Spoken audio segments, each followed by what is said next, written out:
Quarta, 4 de junho. Verso para memorizar. Estas coisas aconteceram com eles para servir de exemplo, e foram escritas como advertência a nós, para quem o fim dos tempos tem chegado. Por isso, aquele que pensa estar em pé, veja que não caia. 1 Coríntios 10, 11 e 12. O juiz de toda a terra. Pouco antes da destruição de Sodoma, um episódio curioso ocorreu nas planícies de Manre. Deus visitou Abraão e prometeu que ele e Sara teriam um filho, de cuja descendência viria o Messias. Jesus, de fato, veio da linhagem de Abraão. Então, a história repentinamente se volta para a questão das cidades ímpias da planície. Ouça Gênesis 18, 17 a 32. O Senhor disse: Será que eu devo esconder de Abraão o que estou para fazer, visto que Abraão certamente virá a ser uma grande e poderosa nação, e nele serão benditas todas as nações da terra? Porque eu o escolhi para que ordene aos seus filhos e à sua casa depois dele, a fim de que guardem o caminho do Senhor e pratiquem a justiça e o juízo, para que o Senhor faça vir sobre Abraão o que lhe prometeu. Então o Senhor disse: O clamor contra Sodoma e Gomorra tem aumentado, e o seu pecado é gravíssimo. Descerei e verei se de fato o que tem praticado corresponde a esse clamor que veio até mim. E se este não for o caso, eu ficarei sabendo. Assim, aqueles homens partiram dali e foram para Sodoma.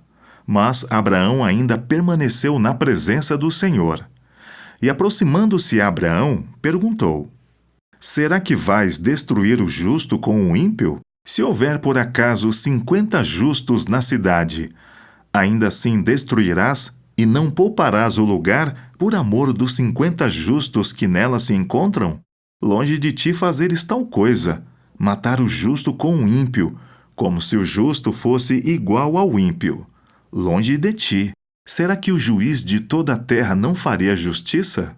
Então o Senhor disse: Se eu encontrar 50 justos dentro da cidade de Sodoma, pouparei a cidade por amor a eles. Abraão continuou: Eis que me atrevi a falar ao Senhor, eu que sou pó e cinza.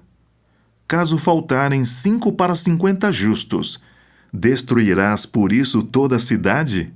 Deus respondeu: Não a destruirei, se eu encontrar ali 45. Então Abraão disse: E se por acaso houver ali apenas 40? Deus respondeu: Não o farei por amor aos 40. Abraão insistiu: Não se ire o Senhor se eu continuar a falar. E se houver ali apenas 30? O Senhor respondeu: Não o farei se eu encontrar ali 30. Abraão continuou: Eis que me atrevi a falar ao Senhor. E se por acaso houver ali apenas 20? O Senhor respondeu: Não a destruirei por amor aos 20. Finalmente Abraão disse: Não se ire o Senhor se lhe falo somente mais esta vez. E se por acaso houver ali apenas 10? O Senhor respondeu: Não a destruirei por amor aos 10. Pergunta 5. O que aprendemos com esse texto sobre o caráter de Deus e a maneira pela qual ele planeja lidar com o mal? Deus não deve explicações, mas escolhe revelar seus planos e motivações para a raça humana. Como escreveu Amós, certamente o Senhor Deus não fará coisa alguma sem primeiro revelar o seu segredo aos seus servos, os profetas. Antes de Deus destruir Sodoma e Gomorra, ele declarou que a única coisa certa a fazer seria informar Abraão sobre o que estava prestes a acontecer, dizendo o que ele iria testemunhar em breve. Deus permaneceu com Abraão enquanto os 2 anjos foram à cidade ímpia para chamar os que atenderiam à advertência.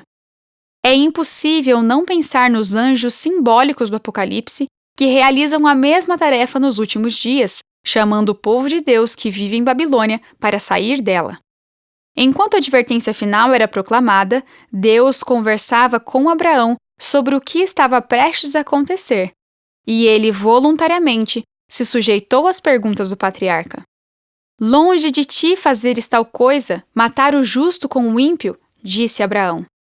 O juiz de toda a terra não faria justiça? Abraão não estava apenas avaliando o caso de Sodoma, mas também examinando o caráter de Deus. Da mesma forma, antes que venha o fim, Deus abrirá os livros do céu, permitindo-nos investigar as evidências antes que Ele faça descer fogo sobre a terra. Teremos 1000 anos para obter respostas para as nossas perguntas ainda não respondidas. Antes do juízo sobre os perdidos, Deus nos dará 1000 anos para entender o que houve com cada um e por quê. O que isso diz sobre seu caráter e sua disposição de ser julgado por criaturas que dependem dele e não têm o direito de saber essas coisas?